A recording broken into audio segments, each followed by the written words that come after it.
நபிகள் நாயகம் உட்கார்ந்துருக்கிறார். அந்த சமயம் அம்மா அங்க வர்றாங்க. அவங்க கையில திராட்சை பழ கொத்து அதை கொண்டுகிட்டு வந்து நபிகள் கிட்ட கொடுக்குறாங்க. சாப்பிடுங்க அப்படின்னு சொல்லி ரொம்ப அன்பா வேண்டிக்கிறாங்க. நபிகள் நாயகமும் ரொம்ப பிரியமா அதை வாங்கிட்டார். அதுக்கப்புறம் அதை சாப்பிட ஆரம்பிச்சார். நபிகள் நாயகம் மதீனாவில் தங்கி இருந்தப்போ இது மாதிரி நிறைய பேர் பழங்களையும் தின்பண்டங்களையும் கொண்டுகிட்டு வந்து கொடுக்கறது வழக்கம். நபிகள் நாயகம் என்ன பண்ணுவார்னா அதெல்லாம் வாங்குவார். உடனே பக்கத்தில் இருக்கிற தோழர்கள் எல்லாருக்கும் பகிர்ந்து கொடுப்பார், தானும் சாப்பிடுவார். இதுதான் எப்போதும் வழக்கம். ஆனா இந்த தடவை என்னாச்சு தெரியுமா? அவர் அப்படி பண்ணல. ஒவ்வொரு பழமா எடுத்து தானே சாப்பிட்டுக்கிட்டு இருக்கிறார். அவர் விருப்பமா சாப்பிடுகிற காட்சியை ஆசை தீர பார்த்துக்கிட்டு இருந்தாங்க அந்த வயசான அம்மா, அந்த பழத்தை கொடுத்தவங்க. அவங்களுக்கு ரொம்ப மகிழ்ச்சியா இருந்தது, மன நிறைவா இருந்தது. நாம ஆசையா கொண்டுகிட்டு வந்து கொடுக்குற பழத்தை நபிகள் நாயகம் இவ்வளவு பிரியமா சாப்பிட்றாரு அப்படின்னு நினைச்சு ரொம்ப சந்தோஷப்பட்டாங்க. அதுக்கப்புறம் அங்க இருந்து அவங்க புறப்பட்டு போயிட்டாங்க. இந்த அம்மா போனதுக்கு அப்புறம் பக்கத்துல இருந்த தோழர்கள் பேச ஆரம்பிச்சாங்க. ஏன்னா அவங்களுக்கு சந்தேகம், இன்னைக்கு வித்தியாசமா நடந்துகிட்டாரே அப்படின்னு. அண்ணலே, எது உங்களுக்கு வந்தாலும் எங்க எல்லாருக்கும் கொடுத்துட்டு தான் நீங்க சாப்பிடுவீங்க. இன்னைக்கு மட்டும் நீங்க அப்படி செய்யலையே, எல்லா பழத்தையும் நீங்களே சாப்பிட்டீங்களே, அதுக்கு என்ன காரணம் அப்படின்னு கேட்டாங்க. இப்படி கேட்கறதுனால நாயகம் அதை தப்பா புரிஞ்சுக்க மாட்டார் அப்படிங்கிறது அவங்களுக்கு தெரியும். யாரும் எதையும் அவர்கிட்ட கேட்கலாம், அப்படி கேட்கறதுக்கு உரிமை உண்டு. இந்த ஜனநாயக முறைகளுக்கு அவர்கள் கொடுத்த மரியாதை இது.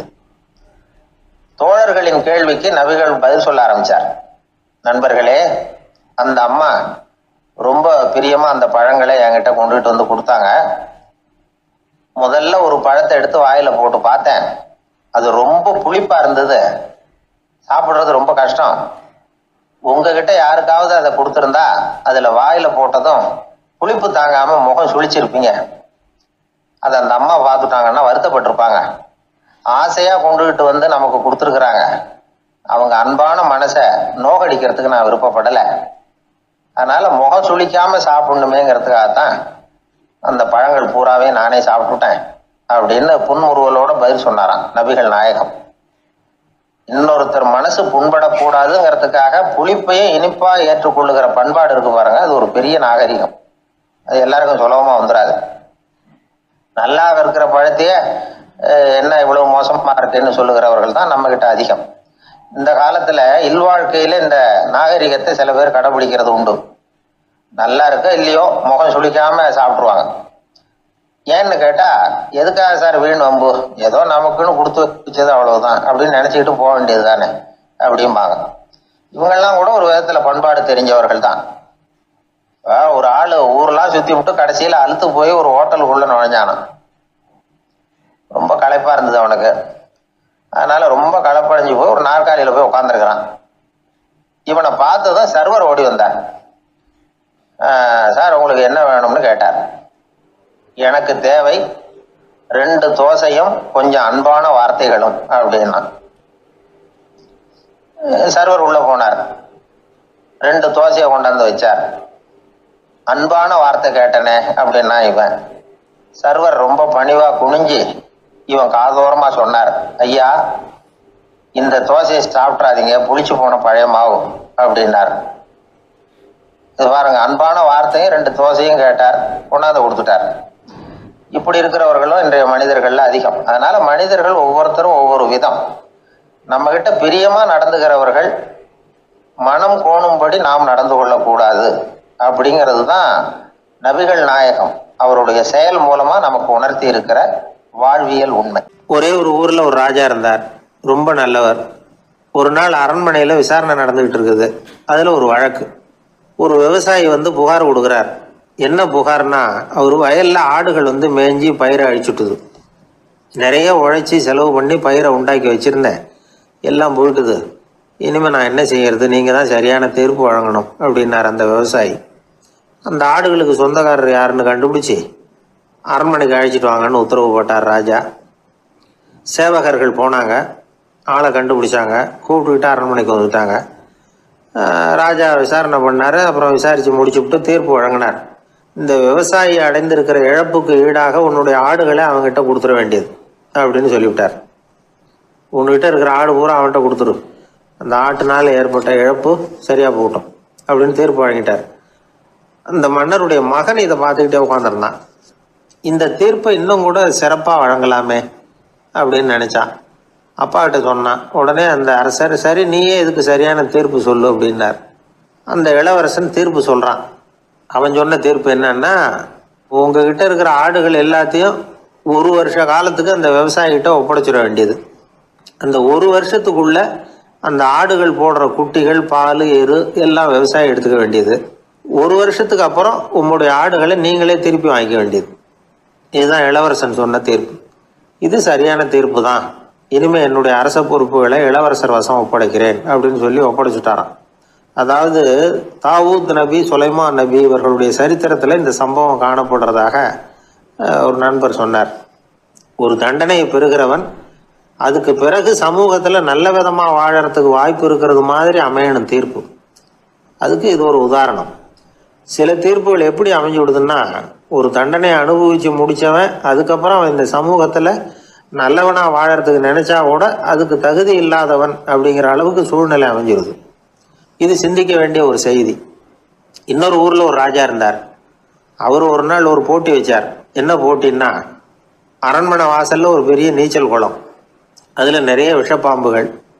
எந்த இளைஞன் துணிச்சலாக அதில் நீச்சல் குளத்தில் குதித்து நீந்தி கரையேறி வர்றானோ அவனுக்கு 100 ஏக்கர் நிலம் பரிசாக வழங்கப்படும். அது வேணாம்னா 1000 ஆடுகள் பரிசாக வழங்கப்படும். அதுவும் வேணான்னா என்னுடைய மகளை கல்யாணம் பண்ணிக்கலாம். இதுதான் மன்னருடைய அறிவிப்பு. பரிசுலாம் நல்லா தான் இருக்குது. இருந்தாலும் பாம்புகள் உள்ள குளம்ங்கிறது நல்லா இல்லையே, அதனால் யாரும் அதில் குதித்து நீஞ்சறதுக்கு முன் வரல. இருந்தாலும் திடீர்னு ஒரு இளைஞன் அந்த நீச்சல் குளத்தில் குதிச்சான். நீந்தனா ஒரு வழியாக கரையேறி வந்துட்டான். மன்னருக்கு ரொம்ப மகிழ்ச்சி. நீ தான் தைரியமான இளைஞன், வா இப்படின்னு கூப்பிட்டார். கிட்ட வந்தான். அந்த இளைஞன் தண்ணீர் சொட்ட சொட்ட நிற்கிறான். சரி, உனக்கு 100 ஏக்கர் நிலம் வேணுமான்னு கேட்குறார். வேண்டாங்கிறான்.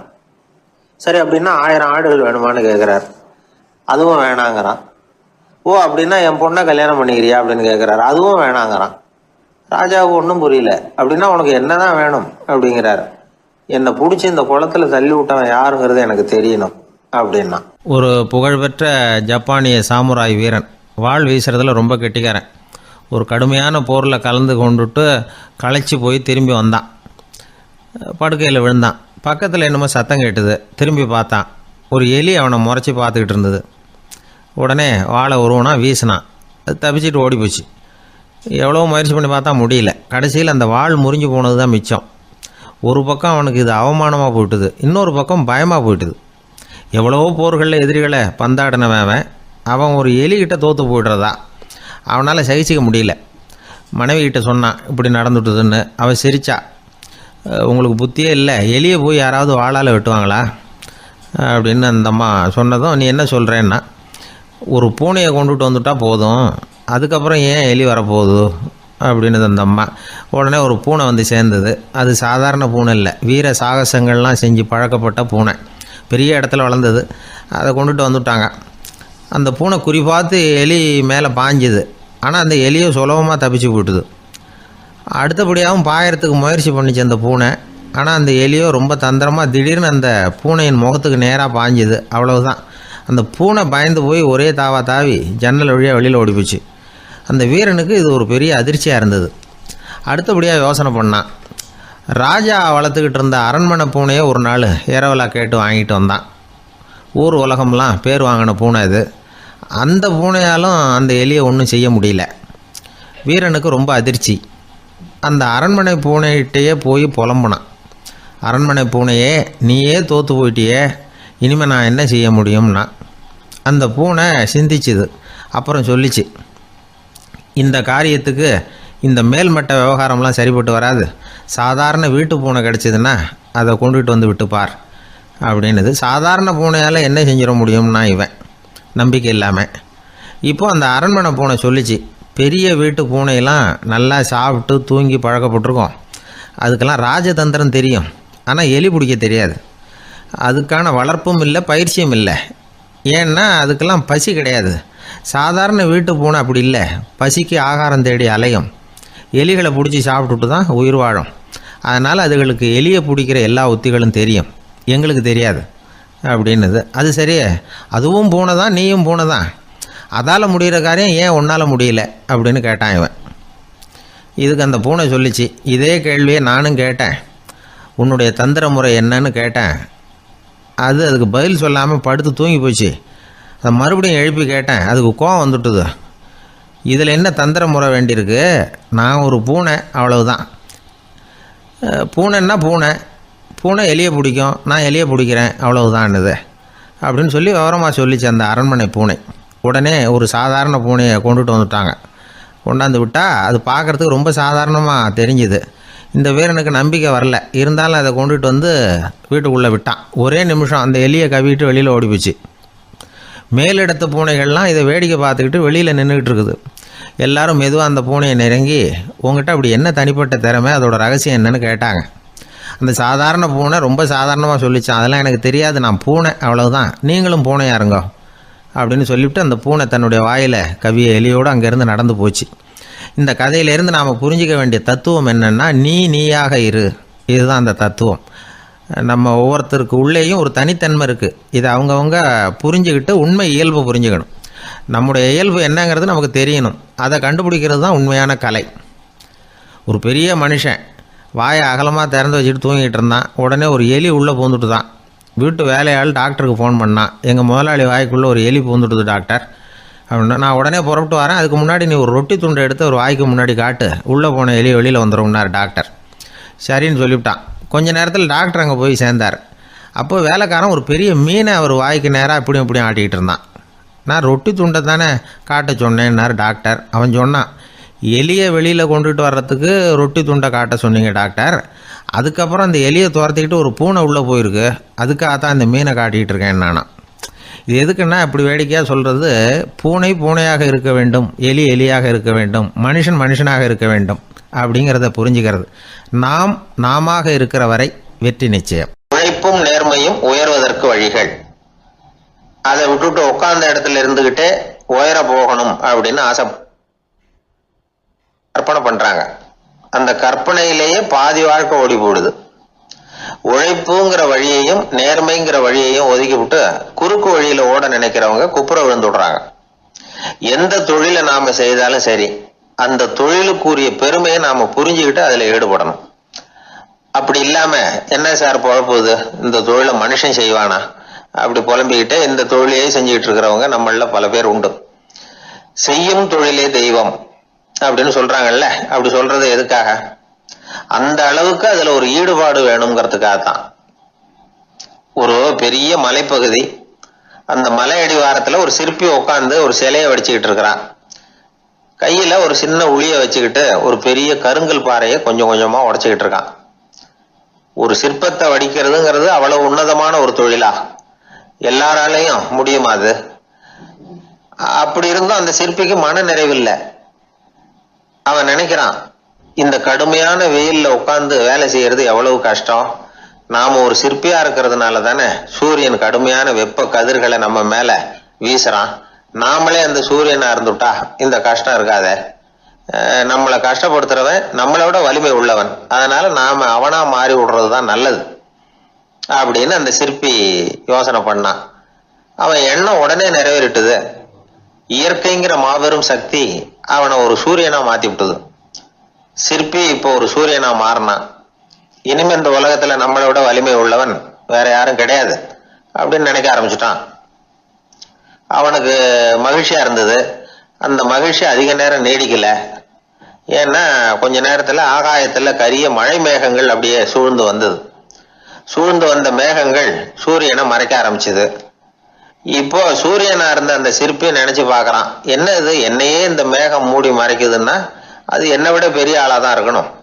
அதனால இனிமே நாம சூரியனா இருக்கக்கூடாது, நாம மேகமா தான் இருக்கணும், அதுதான் கௌரவம் அப்படின்னு நினைக்க ஆரம்பிச்சிட்டான். இப்பவும் பாருங்க, இயற்கை அவனுடைய ஆசையை நிறைவேற்றி வச்சது. சூரியனா இருந்த சிற்பி மேகமா மாறினான். வான வீதியில அப்படியே உல்லாசமா வர ஆரம்பிச்சான். அந்த உல்லாசமும் அதிக நேரம் நீடிக்கல. எதிரில பார்த்தா பிரம்மாண்டமான மலைகள் வழியை அடைச்சிட்டு நிக்குது. வேகமா வந்த மேகம் மலையில மோதிக்கிட்டுது. அந்த மலையை தாண்டி அப்பால செல்ல முடியல. இப்போ அந்த மேகம் நினைக்குது, நாம எந்த தடையும் இல்லாம அந்தரத்துல மிதந்து வர்றோம், நம்மையே போக விடாம தடுக்குதுன்னா அந்த மலைக்கு எப்பேற்பட்ட வலிமை இருக்கணும். இனிமேலும் நாம மேகமா இருந்து பிரயோஜனம் இல்லை, இருந்தா மலையா இருக்கணும், அதுதான் பெருமை அப்படின்னு நினைக்க ஆரம்பிச்சான். இப்பவும் பாருங்க, இயற்கை அவனுடைய ஆசையை நிறைவேற்றி வச்சது. மேகமா இருந்த சிற்பி மலையா மாறினான். பெரிய மலை பூமிக்கும் வானத்துக்குமா நின்றுகிட்டு இருக்கு. இனிமே நமக்கு எந்த கவலை இல்லை அப்படின்னு நினைச்சது அந்த மலை.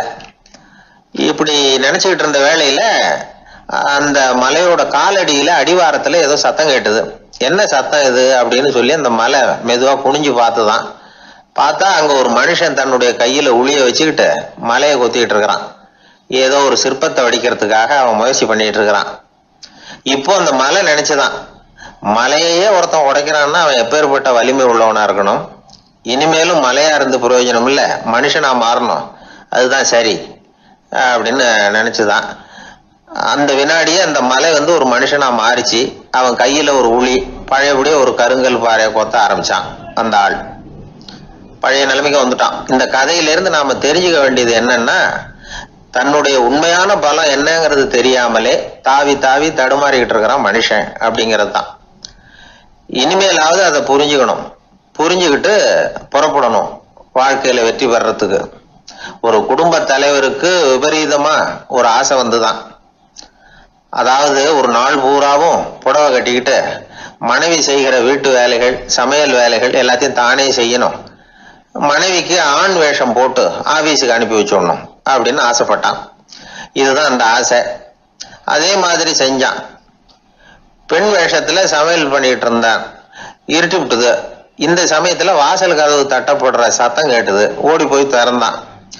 பக்கத்து வீட்டு அம்மா கிடுகிடுன்னு உள்ள வந்துட்டாங்க, காப்பி பொடியோ ஏதோ வாங்கறதுக்கு. இவன் பயந்து போய், கமலாம்மா, நான் சுசீலா இல்ல, சுசீலாவோட புருஷன், பெண் வேஷத்துல இருக்கிறேன், சும்மா ஒரு சேஞ்சுக்காக அப்படின்னா. உடனே அந்த அம்மா கிட்ட பயப்படாத, நானும் கமலா இல்ல, கமலாவோட புருஷன், இதுவும் சும்மா ஒரு சேஞ்சுக்காகத்தான் அப்படின்னானா. இப்படி வாழ்க்கைய விபரீதமா நினைச்சுக்கிட்டு வேற வேற கற்பனைகள்ல வீணாக்கிக்கிட்டு இருக்கிறவங்க தான் ரொம்ப அதிகம். நாம அதுவா மாறணும்னு நினைக்கிறது தப்பு, நாம இருக்கணும் அப்படின்னு நினைக்கிறது தான் உண்மை, அதுதான் சரி. அந்த சிற்பி என்னென்னோ கற்பனை பண்ணி கடைசியில மறுபடியும் சிற்பியாகவே சேர்ந்தான் பாருங்க. அதனால நம்முடைய உண்மையான பலம் என்ன அப்படிங்கறத தெரிஞ்சுக்கிட்டு நடந்துகிட்டோம்னா வாழ்க்கையில எப்பொழுதும் வெற்றி நிச்சயம். அன்பா இருக்கணும்னு அநேக பெரியவங்க சொல்லியிருக்கிறாங்க. நாமளும் அதை கேட்டுட்டு அன்பு காட்டுறதுக்கு தயாரா தான் இருக்கிறோம். அதை வாங்கறதுக்கு தான் ஆளை காணும். இருந்தாலும் அன்புல எத்தனையோ வகை உண்டு. அதை சரியா புரிஞ்சுக்கிட்டு அதுக்கப்புறம் அன்பு காட்ட ஆரம்பிக்கணும். வகையை புரிஞ்சுக்காம அன்பு காட்டினா வம்புல மாட்டிக்க வேண்டியதுதான். அன்புன்னா சாதாரணமா நினைச்சு விடாதீங்க. அதுல எவ்வளவு விதம் தெரியுமா? இரக்கம், கருணை, காருண்யம், பந்துத்துவம், பட்சம், பாசம், நேசம், விசுவாசம், அபிமானம், காதல், பக்தி, இப்படி பல விதமா அதை பத்தி சொல்லி வச்சிருக்கிறாங்க பெரியவங்க. இந்த வார்த்தைகள்லாம் நாம கேள்விப்பட்டது தான். இருந்தாலும் அதுகளுக்குள்ள என்ன வித்தியாசம்னு கேட்டா சரியா சொல்ல தெரியாது. அதனால இந்த வார்த்தைகளுக்கெல்லாம் பெரியவங்க என்ன விளக்கம் சொல்றாங்கன்னு இப்போ பார்க்கலாம். எளியவர்கள் மேல செலுத்துற அன்பு இருக்கு பாருங்க, அதுக்கு இரக்கம்னு பேரு. அறிவு பலம், சரீர பலம், இது ரெண்டும் இல்லாதவங்க மேல, அதாவது வலிமையற்றவர்கள் மேல செலுத்துற அன்பு இருக்கு பாருங்க, அதுதான் கருணை. எறும்புல இருந்து யானை வரைக்கும் சகல ஜீவராசிகள் மேலேயும் காட்டுற அன்புக்கு காருண்யம்னு பேரு, ஜீவகாருண்யம். சிவி சக்கரவர்த்தி காட்டின அன்பு இந்த ரகம். உறவினர்கள், சொந்தக்காரங்க, அவங்க வசதியா இருந்தாலும் வறுமையில இருந்தாலும் வித்தியாசம் இல்லாம காட்டுற அன்பு இருக்கு பாருங்க, அதுக்கு பேரு பந்துத்துவம். ஒரு எஜமானன் வேலையாள்கிட்ட காட்டுற அன்பு இருக்கு பாருங்க, அதுக்கு பேரு தான் பட்சம். அவனும் தன்னை மாதிரி மனுஷன்தாங்கிற நினைப்பு வேணும். ஒரு தாய் தன்னுடைய குழந்தை மேல, ஒரு குழந்தை தன்னுடைய தாய் மேல செலுத்துற அன்புக்கு பாசம்னு பேரு.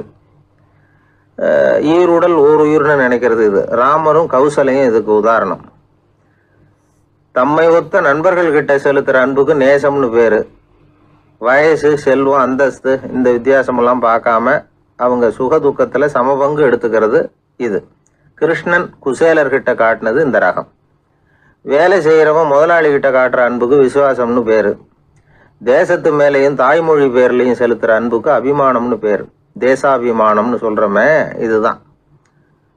ஒரு கணவன் மனைவி பேர்ல காட்டுற அன்புக்கு காதல்னு பேரு, கடவுள் பேர்ல செலுத்துற அன்புக்கு பக்தின்னு பேரு. இப்படி அன்புல பல ரகம் இருக்கிறப்போ அதுல உள்ள வித்தியாசம் தெரியாம இடம் மாத்தி அன்பு காட்டினா இடைஞ்சல் தான். சரி, இந்த அன்பை பத்தி விஞ்ஞானம் என்ன சொல்லுது தெரியுமா? இதயத்தை பாதுகாக்கிறதுக்கு முக்கியமா தேவைப்படுற ஒண்ணு இந்த அன்பு தான்னு சொல்லுது.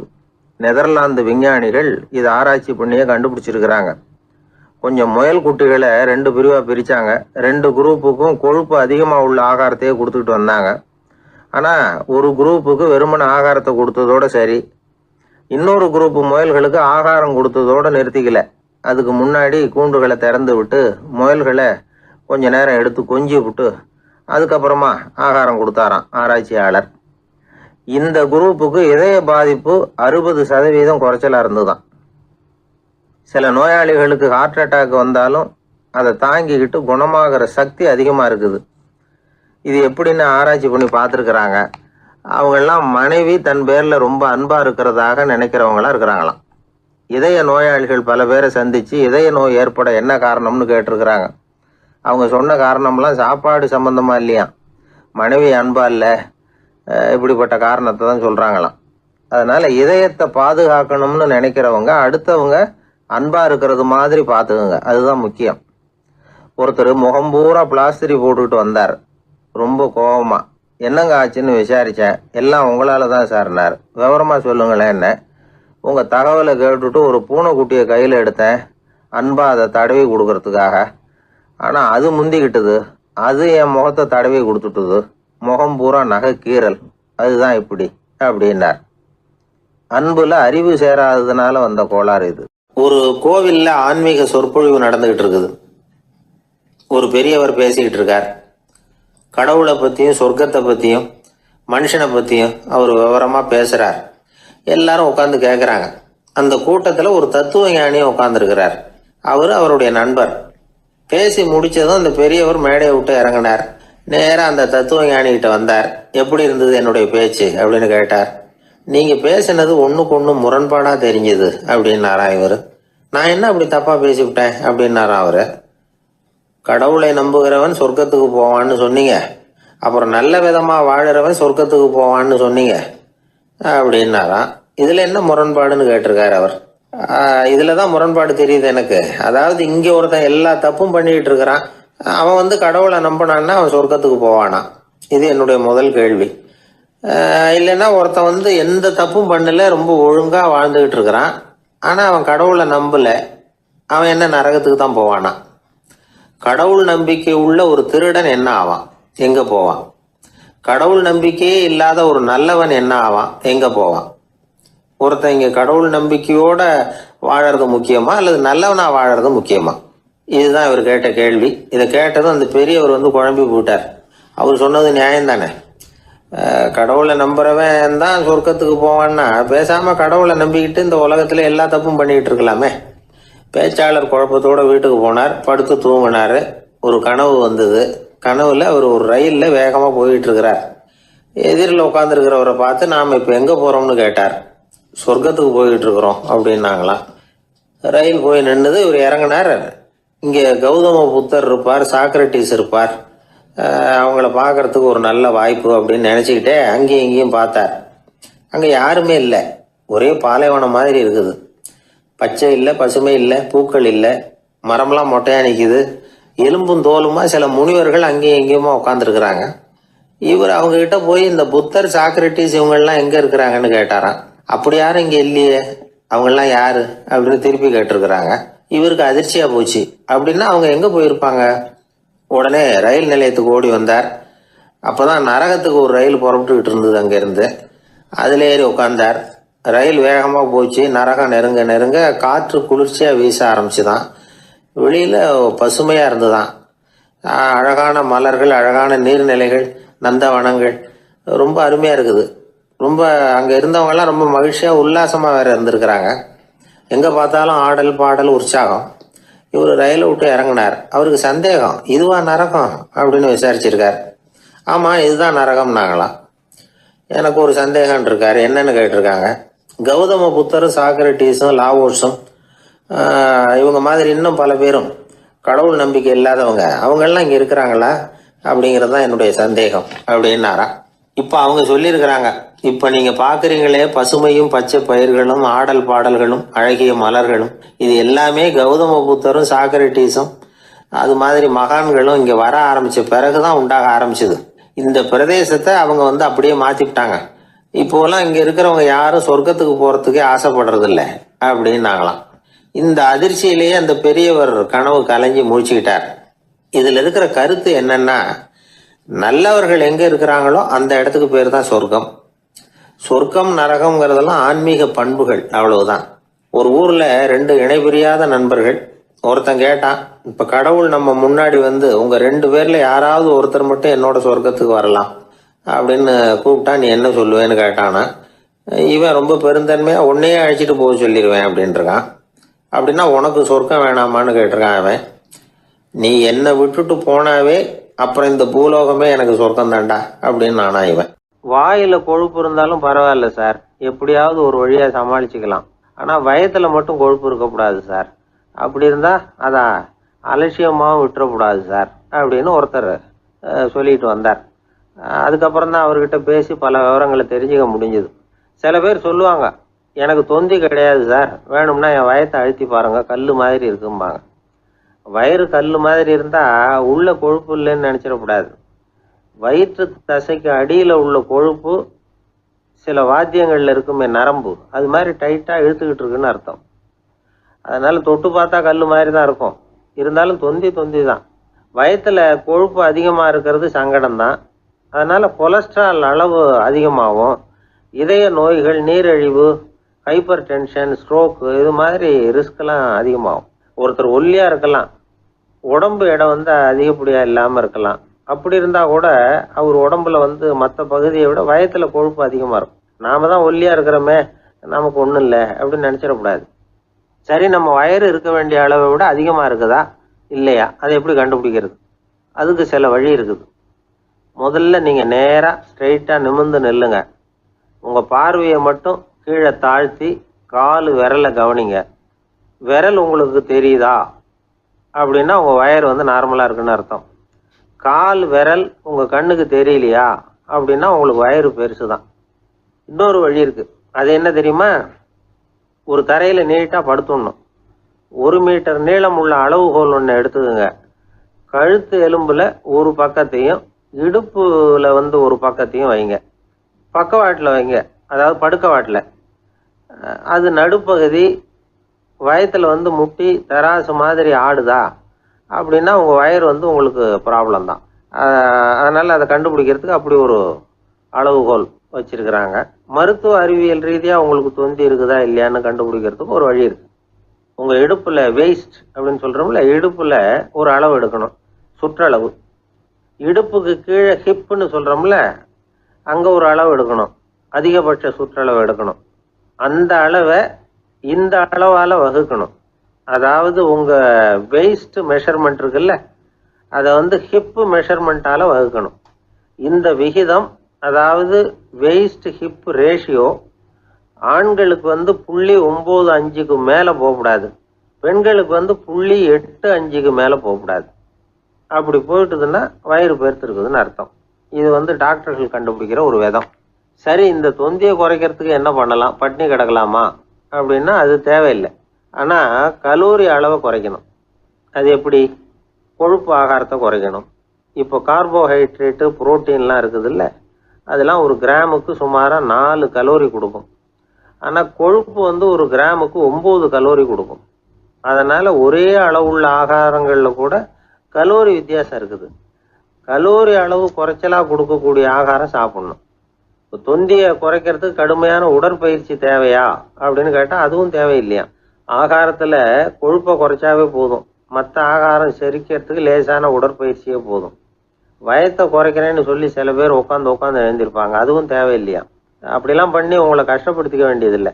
வயத்தை குறைக்கிறதுக்கு அதெல்லாம் உதவுறது இல்லை அப்படின்னு அது சம்பந்தமான நிபுணர்கள் சொல்கிறாங்க. இப்போ இது சம்பந்தமாக 1984 ஒரு சோதனையே பண்ணி பார்த்துருக்குறாங்க. ஒரு நாளைக்கு 185 தடவை உட்காந்து எழுந்திருக்கிறது. இது மாதிரி 27 நாள் பயிற்சி பண்ணிவிட்டு பார்த்தாங்களாம். வயிற்று கொழுப்பில் எந்த மாறுதலும் இல்லையா. அதனால் உட்காந்து எழுந்திருக்கிற வேலையெல்லாம் தேவையில்லை. தொந்தியை குறைக்கிறதுக்கு முயற்சி பண்ணுறவங்க தோற்றத்தை அழகாக்கிறது ஒரு பக்கம் இருந்தால் கூட ஆரோக்கியமான நீண்ட வாழ்வுக்கும் அவங்க அஸ்திவாரம் போடுறாங்கன்னு தான் அர்த்தம். ஒருத்தர் வந்தார், சார் எனக்கு தொந்தி இருக்கா இல்லையான்னு கண்டுபிடிக்கிறது கஷ்டமாக இருக்குதுன்னார். சரி நான் கண்டுபிடிக்கிறேன், இப்படி தரையில் காலை நீட்டி ஸ்ட்ரைட்டாக படுங்க அப்படின்னோம். சரின்னு படுத்துட்டார். இப்போ உங்கள் கண்ணை திருப்பி கால் கட்டை விரலை பாருங்க, கட்டை விரல் தெரியுதா அப்படின்னு கேட்டேன். தெரியுது சார்னார். நீங்கள் தெரியுதுன்னு சொல்கிறத நான் எப்படி நம்புறதுன்னு. அதோ தெரிகிற அந்த கட்டை விரல் நுனியில் ஒரு ஈ கூட உட்காந்துருக்குது பாருங்க சார் அப்படின்னார். அப்படின்னா நீங்கள் பார்க்கறது கட்டை விரல் இல்லை சார், உங்கள் மூக்கு நுனி, அங்கே தான் இப்போ ஈ உட்காந்துருக்குது அப்படின்னோம். மனிதர்களில் சில பேர் ரொம்ப வித்தியாசமாக நடந்துக்குவாங்க. மற்றவங்களுக்கு அது ரொம்ப ஆச்சரியமாக கூட இருக்கும். அந்த ஆள் ஒரு மாதிரி பார்த்து நடந்துக்கோ அப்படின்னு கூட சொல்கிறது உண்டு. இவங்களை பார்த்து நாம் பித்து குளியும்போம். உளவியல் இவங்களை எக்ஸென்ட்ரிக்ஸ் அப்படின்னு சொல்லுது. இவங்களை மனநோயாளிகள்னு தவறாக புரிஞ்சிக்க கூடாது. அவங்க வேற இவங்க வேற.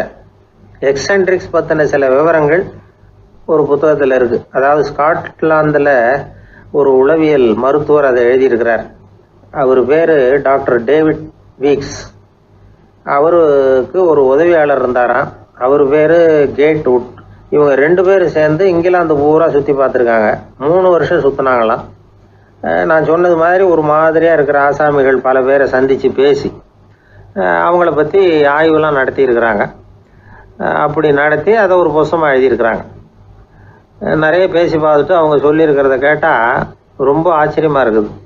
நாம் இவங்களை பார்த்து பித்துக்குழிங்கிறோம், எக்ஸென்ட்ரிக்ஸ் அப்படின்னு சொல்கிறோம், கிண்டல் கூட பண்ணுறோம். ஆனால் அவங்களோட அறிவு ரொம்ப தெளிவானதான். இந்த ஆராய்ச்சியாளர்கள் சொல்கிறாங்க. அவங்க உடல் நலமும் ரொம்ப நல்லா இருக்குதான், உடம்புலையும் எந்த கோளாறும் இல்லையா. அவங்களுக்கு மகிழ்ச்சியும் அதிகமாக, ஆயுளும் அதிகமாக. அவங்களில் பல பேர் என்ன சொல்கிறாங்கன்னா, நீங்கள் நினைக்கிறது மாதிரி இல்லை நாங்கள், ஆனால் நாங்கள் மற்றவங்கள்லேருந்து வேறுபட்ட தன்மை உள்ளவங்க அப்படிங்கிறத ஒத்துக்கிறாங்களாம். இந்த உலகம் பிறந்ததுலேருந்தே இப்படிப்பட்ட வித்தியாசமான ஆசாமிகளும் பிறந்திருக்கிறாங்க. சரி, அப்படிப்பட்டவங்க எப்படி இருப்பாங்க? இப்போ ஒரு மகாராஜா தன்னோட நாய்க்கு லட்சக்கணக்கில் பணம் செலவு பண்ணி கல்யாணம் பண்ணி வச்சிருக்கிறார். ஒரு கோடீஸ்வரர் தான் வளர்த்துக்கிட்டு இருந்த பூனைகளுக்கு தன்னோட சொத்து பூராவை எழுதி வச்சிருக்கிறார். இது மாதிரி ஒருத்தர் 2 பேர் இல்லை, நிறைய பேர் உண்டு. சில பேர் எப்படி தெரியுமா, அவங்களுக்கு வசதியில் எந்த குறையும் இருக்காது. வீடு, காரு, பணம் எல்லாம் தாராளமாக இருக்கும். அப்படி இருந்தாலும் அவங்கக்கிட்ட ஒரு பழக்கம் இருக்கும். யாராவது ஒரு நண்பர் வீட்டு விசேஷத்துக்கு போயிருப்பார், இல்லைன்னா ஒரு கடைக்கு போயிருப்பார். அவங்க ரொம்பவும் மரியாதையாக வரவேற்று எல்லாம் பண்ணிகிட்டு இருப்பாங்க. ஆனால் இவர் அவங்களுக்கு தெரியாமல் ஏதாவது ஒரு பொருளை திருடி பாக்கெட்டில் போட்டுவிட்டு வந்துடுவார். அப்படி வந்தால் தான் இவருக்கு திருப்தி. பல பேர் அவங்க வளர்த்த பிராணிகளுக்கு பளிங்கு கல்லால் சமாதி கட்டி வச்சிருக்கிறாங்க. இப்படிலாம் பண்ணுறாங்க. பல பேர் அவங்களுக்கு பிடித்தமான ஒருத்தர் எப்படியோ அதே மாதிரி தலைமுடி, தாடி வச்சுக்கிறது, உடை உடுத்திக்கிறது, மலை குகையில் போய் குடியிருக்கிறது, இப்படி எவ்வளவோ வினோதமான நடவடிக்கைகள். இவங்களையெல்லாம் ஆய்வு பண்ணின டாக்டர் வீக்ஸ் என்ன சொல்கிறார் தெரியுமா? பொதுவாக இவங்க உயர்ந்த புத்திசாலிகளாக இருக்கிறாங்க. ஒருமைப்பட்ட மனம், கருமையுமே கண்ணான பண்பு, தனிமையை நாடுற மனப்பான்மை எல்லாம் இவங்களுக்கு உண்டு. அவங்களில் பல பேர் அவங்க பெற்றோருக்கு முதல் குழந்தை அல்லது ஒரே குழந்தை, இப்படி தான் இருக்கிறாங்க. இது மாதிரியானவங்க பெண்கள் 1 பங்குன்னா ஆண்கள் 2 பங்கு. இவங்கெல்லாம் ஆக்கப்பூர்வமான செயல் செய்கிறாங்க. அப்படிப்பட்டவங்களாக தான் இருக்கிறாங்க. அடுத்தவங்க கிட்ட அன்பு காட்டுறவங்களா இருக்கிறாங்க, உற்சாகம் ஊட்டுறவங்களா இருக்கிறாங்க. அவங்களுடைய ஆக்கப்பூர்வமான பணிகளுக்கு ஊக்கம் கொடுத்தா அவங்க மன சந்தோஷமும் உடல் நலமும் பெருகும், ஆயுளும் கூடும். இதெல்லாம் அந்த டாக்டருடைய கண்டுபிடிப்பு. பித்துக்குழித்தனத்துக்கும் மனநோய்க்கும் வித்தியாசம் உண்டுங்கிறத சொல்கிறது தான் இந்த தகவல். அதனால் 2ம் ஒன்றுன்னு நினச்சிடக்கூடாது. ஒரு நண்பன் ஒருத்தனை பற்றி சொல்கிறோம். அவன் எந்த வகைன்னு நீங்களே முடிவு பண்ணுங்களேன். அவன் ஒரு கல்யாண வீட்டுக்கு போய் சாப்பிட்டுட்டு வெளியில் வந்தோம். அவங்க கூட வெளியில் வந்த உடனே ரொம்ப நேரமாக தன்னோட செருப்பை தேடிக்கிட்டு இருந்தான். என்னப்பா இன்னுமா உன் செருப்பு கிடைக்கல அப்படின்னு கேட்டோம். இல்லை என்னது முன்னாடியே கிடைச்சுட்டுது, அதை விட நல்லதாக ஏதாவது கிடைக்குமான்னு பார்க்குறேன் அப்படின்னா அவன். ஒரு அரசன், அவனுக்கு வயசாயிட்டுது. அதனாலேயே இந்த கவலை, பயம் எல்லாமும் அதிகமாயிட்டுது. மரண பயம். ராத்திரியில் சரியாக தூங்க முடியல. இப்படி ஆயிட்டுது நிலைமை. அந்த அரசன் ஏற்கனவே எப்படின்னா போர்க்களங்களில் எத்தனையோ பேரை ஓட ஓட விரட்டி இருக்கிறான். இருந்தாலும் இப்போ அந்த துணிச்சல்லாம் எங்கேயோ போயிட்டுது. பேசாமல் படுத்துருக்கிறான். அப்படியே படுத்தாலும் தான் தூக்கம் வர மாட்டேங்குது. என்ன பண்ணலாம்னு யோசித்தான் இந்த மன்னன். உடனே எல்லா அமைச்சர்களையும் கூப்பிட்டான். எனக்கு நிம்மதி இல்லை, எதை நினச்சாலும் பயமாக இருக்குது, எனக்கு ஒரு ஆலோசனை சொல்லுங்க அப்படின்னா. என்ன ஆலோசனை வேணும் அப்படின்னு சொல்லி கேட்டாங்க.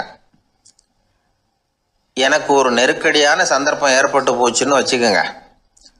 அந்த நேரத்தில் நீங்கள் யாருமே என் பக்கத்தில் இல்லை ஆலோசனை சொல்கிறதுக்கு அப்படின்னா, அந்த சமயத்தில் எனக்கு உபயோகப்படுற மாதிரி ஒரு வாசகம், பொன்மொழி ஏதாவது சொல்லுங்கள். அதை நான் என்னுடைய வைர மோதிரத்துக்கு அடியில் பதிச்சு வச்சுக்கிறேன் அப்படின்னார். தேவைப்படுறப்போ உதவும் அப்படிங்கிறதுனால. அவர் போட்டிருந்த மோதிரமும் அதுக்கு தகுந்த மாதிரியே திறந்து மூடுறது மாதிரி அமைஞ்சிருந்தது. ஏதாவது வாசகம் எழுதுனா உள்ற வச்சுக்கலாம், அதுக்கான வசதி அதில் இருந்தது.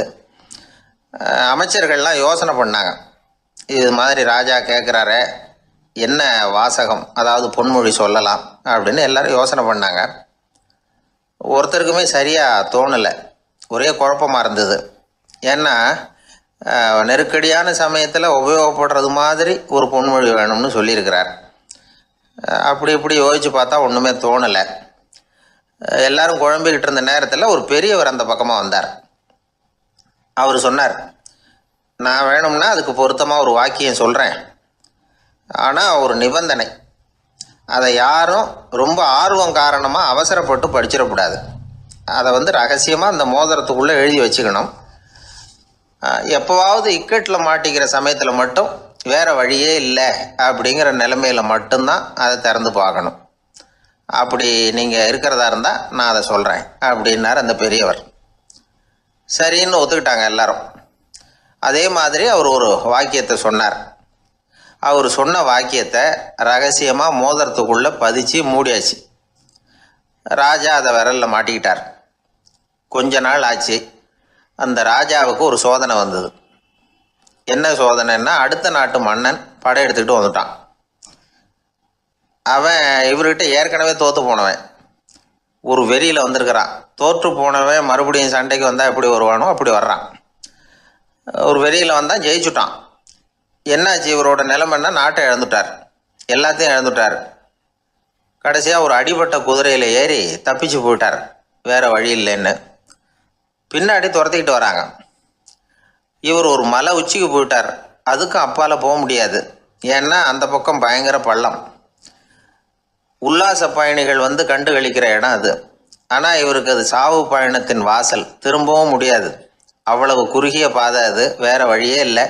இந்த நேரம் சூரிய ஒளி மோதிரத்தில் பட்டு மின்னிச்சு. உடனே இவருக்கு ஞாபகம் வந்தது. மோதிரத்தை திறந்து படிக்கிறார். அதில் இருந்த வாசகம், இந்த நிலையும் மாறிவிடும், this too will pass away. அவருக்கு ஒரு தைரியம் வந்தது. பின்னாடி வந்தவங்களும் திசை மாதிரி வேறு எங்கேயோ தேடி போயிட்டாங்க. அவங்க விரட்டிக்கிட்டு வரலைன்னா இவ்வளவு அழகான ஒரு இடம் இருக்கிறதே எனக்கு தெரியாமல் போயிருக்குமேன்னு நினச்சார். இவ்வளவு அழகை ரசிக்கிறதுக்காக ஒரு நாட்டையே கூட இழக்கலாம்னு தோணுச்சு அவருக்கு. அமைதியாக அந்த அழகை ரசித்தார். எதிரிகள்லாம் எங்கேயோ போயிட்டாங்க. மன்னர் நாடு திரும்பினார். மறுபடியும் படைகளை திரட்டினார். கொஞ்ச நாளில் படை எடுத்துக்கிட்டு போனார். யாருக்கிட்ட தோற்று போனாரோ அவரையே வெற்றி கண்டு திரும்பி வர்றார். வரவேற்பு விழா பிரமாவப்படுது.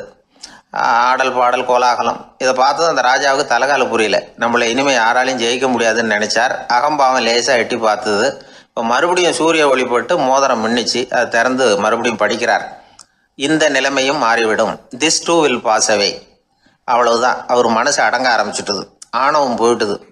இதிலேருந்து நாம் தெரிஞ்சுக்க வேண்டியது என்னென்னா, எந்த சூழ்நிலையிலையும் நாம் கவலைப்பட வேண்டியதில்லை. ஏன்னா இங்கே எதுவுமே நிரந்தரம் இல்லை. அந்த ராஜா மாதிரியே நம்ம ஆள் ஒருத்தன் ஒரு மோதிரம் போட்டிருந்தான், அதுக்குள்ளே அவன் எழுதி வச்சிருந்த வாசகம் எதுக்கும் கவலைப்படாதே அப்படிங்கிறது தான். ஒரு நாள் பயங்கரமான கவலையோடு உட்காந்துருந்தான். பக்கத்தில் இருந்தவங்க சொன்னாங்க, இது மாதிரி சந்தர்ப்பத்தில் தான் நீ உன் மோதிரத்தை திறந்து பார்க்கணும்னாங்க. இவனுக்கு கவலையோடு எரிச்சலும் சேர்ந்துக்கிட்டது. அது எப்படி முடியும், இப்போ திருட்டு போனது என்னோட அந்த மோதிரம் தானே அப்படின்னு சொல்லிவிட்டு தலையில் கை வச்சுட்டு உட்காந்துட்டான். இப்படிலாம் சொல்கிறது உண்டு. இருந்தாலும் நாம் எந்த சூழ்நிலையிலையும் கவலைப்பட வேண்டியதில்லை அப்படிங்கிற உண்மையை புரிஞ்சுக்கணும். அப்படி கவலைய வெல்றதுக்கான வழி தெரிஞ்சுட்டதுன்னா வாழ்க்கையில வெற்றி நிச்சயம். ஒருத்தர் தனியா ஒரு இடத்துல கண்ணை மூடிக்கிட்டே உட்கார்ந்துருக்கிறார். தூங்கிட்டு இருக்கிறாரா, தியானம் பண்ணிட்டு இருக்கிறாரா, எப்படி கண்டுபிடிக்கிறது? நமக்கு தெரிஞ்ச வரைக்கும் தூக்கம்னா தலை அடிக்கடி சாயும், அப்புறம் நிமிரும். தியானம்னா ஆடாம அசையாம அப்படியே இருக்கும். இதுதான் நமக்கு தெரிஞ்ச வித்தியாசம். ஆனா தூக்கத்துக்கும் தியானத்துக்கும் நிறைய வித்தியாசம் உண்டு. ஒரு முட்டாள் தூங்க போனால் முட்டாளாகவே திரும்பி வருகிறான். அதே முட்டாள் தியானம் பண்ண போனால் அவன் ஞானியாக திரும்பி வருகிறான். இப்படி எல்லாம் பெரியவங்க சொல்லி வச்சிருக்கிறாங்க. அது இருக்கட்டும், ஞானிகளுக்கு நமக்கு என்ன வித்தியாசம்? இப்ப நாம அழகா ஒரு ரோஜா பூவை பாக்குறோம். ஆஹா, எவ்வளவு அழகா இருக்குது அப்படின்னு ஆச்சரியப்படுறோம். ஒரு ஞானி அந்த ரோஜா பூவை பாக்குறார். அவரும் நினைக்கிறார், ஆஹா இது எவ்வளவு அழகா இருக்குது அப்படின்னு. உலக பொருள்களை நாம எப்படி ஐம்புலன்கள் மூலமா உணர்றோமோ அப்படித்தான் அவங்களும் உணர்றாங்க. அதுல ஒண்ணும் வித்தியாசம் இல்ல. அல்வா சாப்பிடுறோம், அது நமக்கு மட்டும்தான் இனிக்கும், ஞானிகளுக்கு எல்லாம் கசக்கும்னு சொல்லுவோம். அப்படி இல்ல, அதுல வித்தியாசம் இல்ல. அப்புறம் ஞானிகளுக்கும் நமக்கு என்னதான் வித்தியாசம்? அந்த வேறுபாடு எந்த கட்டத்துல ஆரம்பமாகுது அதை இப்ப பாப்போம். இப்ப மறுபடியும் அந்த ரோஜா பூ கிட்ட போவோம். ஞானி அதை பாக்குறார். ஆஹா எவ்வளவு அழகா இருக்குன்னு நினைக்கிறார். அதுக்கப்புறம் அதையே நினைக்கிறது இல்ல, வேற வேலையை பார்க்க போடுவார், அல்லது இயற்கையின் ஆற்றலை பத்தி நினைக்க ஆரம்பிச்சிருவார். அவ்வளவுதான். ஆனா நாம அப்படி செய்ய மாட்டோம். நாம என்ன செய்வோம் தெரியுமா? முதல்ல அந்த ரோஜா பூவை பார்ப்போம். ஆஹா எவ்வளவு அழகா இருக்குது இந்த ரோஜா பூன்னு நினைப்போம். அந்த அழகை ரசிப்போம். அப்புறம் இந்த மலர் நம்ம கிட்ட இருந்தா எவ்வளவு அழகா இருக்கும்னு நினைப்போம். அதுக்கப்புறம் அந்த மலர் நமக்கு வேணும்னு நினைப்போம். அதுக்கு அடுத்த கட்டம், அந்த மலர் இல்லைன்னா நம்மால வாழ முடியாதுங்கிற நிலைமைக்கு வந்துருவோம். உடனே அந்த மலர் அடையறதுக்கு முயற்சி பண்ணுவோம். அதுக்கு யாராவது தடையா இருந்தா அவங்க மேல நமக்கு கோபம் வரும். அந்த கோபத்தின் காரணமா நம்ம விவேக புத்தியை இழந்துருவோம். யாருகிட்ட எப்படி நடந்துக்கணுங்கிறத மறந்துடுவோம். அதன் காரணமா ஞாபக மறதி ஏற்படும். அதாவது முன்பு விவேக புத்தி மழுங்கி இருந்ததுன்னா அது இப்ப அடியோட இல்லைங்கிற நிலைமை வந்துடும். அதன் காரணமா நம்ம புத்தியை இழந்துருவோம், கடைசியில அழிவோம். இந்த நிலைமை நமக்கு வந்துடக்கூடாதுன்னா அதுக்கு என்ன செய்யணும்? நமக்கு கெடுதல் செய்யக்கூடிய ஆசைகளை ஆரம்பத்திலேயே கிள்ளி எறிஞ்சிடணும். ஒரு விஷயம் என்ன தெரியுமா?